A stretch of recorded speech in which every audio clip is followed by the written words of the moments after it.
You knock on wood. You don't even know why you do it. Maybe it's a shirt you wear on important days, a seat you always take, a number you quietly avoid. If someone asked you straight out, you tell them you don't believe in luck, you don't believe in superstition, and then you do it again tomorrow. Here's the part that should bother you. Knowing better doesn't help. Surgeons have lucky scrubs. Physicists have lucky pens. Buildings skip the 13th floor. Airlines skip the 13th row. And the engineers who signed off on those buildings could explain to you in detail why that's ridiculous. But your brain is not malfunctioning when it does this. It's running a program, a very old one that kept every single ancestor you have alive long enough to have you. Hold on to one thing while we go. In a few minutes, I'm going to show you 8 pigeons in a lab in 1948, and what happened to them in 6 days will explain your entire personality. Because luck isn't really about luck. Your brain doesn't have a category for luck. What your brain has is a pattern detector running constantly in the background, whether you asked it to or not. It takes everything that happens to you and hunts for the thread connecting it. You wore the shirt. The day went well.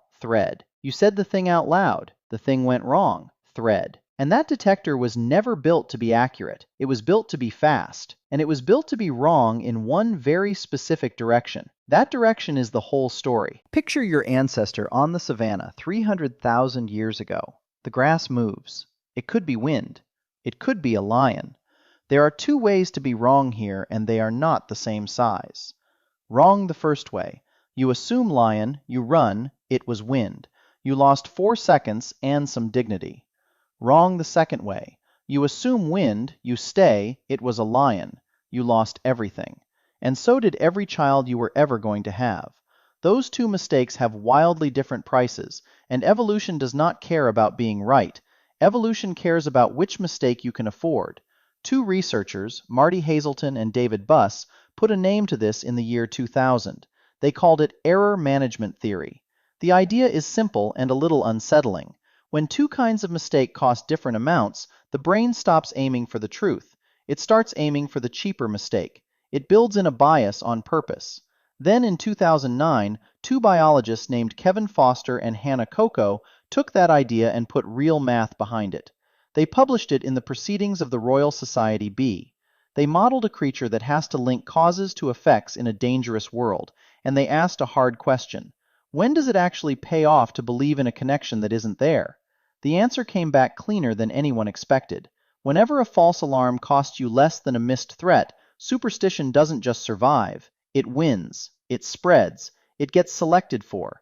Nature actively builds it into the animal. So the knocking on wood, the lucky shirt, the number you avoid. This wasn't a bug that slipped past evolution. This was evolution's answer. Now, the pigeons. 1948. A psychologist named B.F. Skinner runs an experiment he later writes up under a title with a word in quotation marks. Superstition in the pigeon. He takes 8 hungry pigeons. He puts each one in a box, and he sets a machine to drop food on a timer. Every 15 seconds, no matter what. The bird does nothing to earn it. There's no lever, there's no task. The food is coming either way. The pigeons did not know that. 6 of the 8 invented a ritual. One bird turned in circles, counterclockwise, over and over between feedings. One tossed its head toward a corner of the box. One swung side to side like a pendulum. One kept brushing its beak toward the floor without ever touching it. Here's what happened inside each of those birds. Whatever it happened to be doing the moment food arrived, it did again. The food arrived again because the food was always going to arrive again. Confirmed. Do it harder. 6 days. That's all it took to build a religion inside a bird. And before you feel superior to a pigeon, we did the exact same thing at a scale that would have frightened Skinner. Go back about 4,000 years to ancient Babylon. Scribes there put together something called the Enuma, Anu, and Lil. It's a reference book, more than 70 clay tablets, around 7,000 entries, and every entry has the same shape. If the moon does this, the king should expect that. If a ring appears around a star, expect a harvest, or a war, or a death. 7,000 observed patterns, written down, preserved, and used by an empire to make real decisions. That's astrology's actual birth certificate, not mysticism, bookkeeping.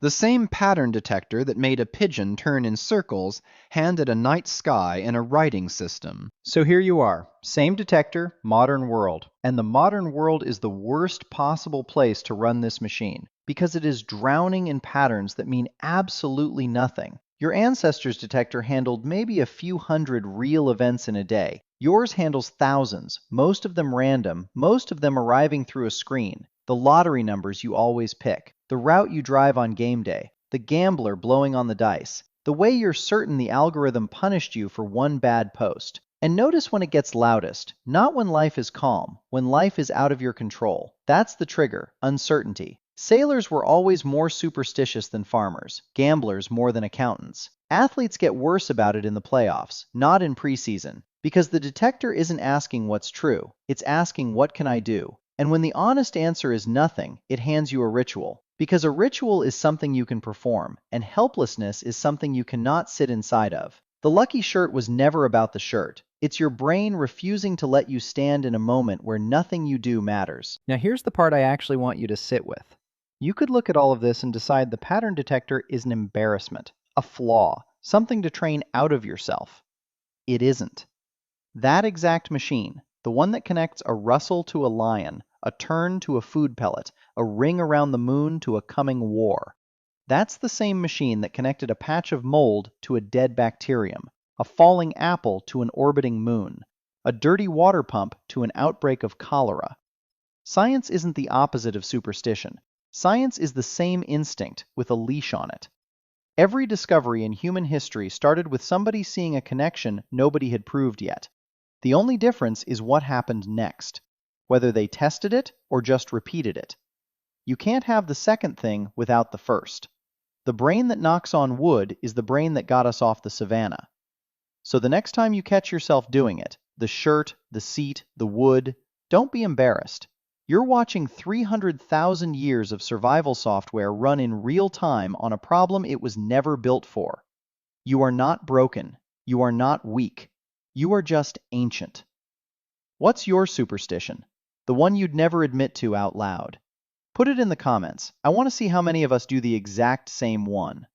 And if this changed how you see your own brain, hit like and subscribe for more real stories about the ancient systems still running your modern life.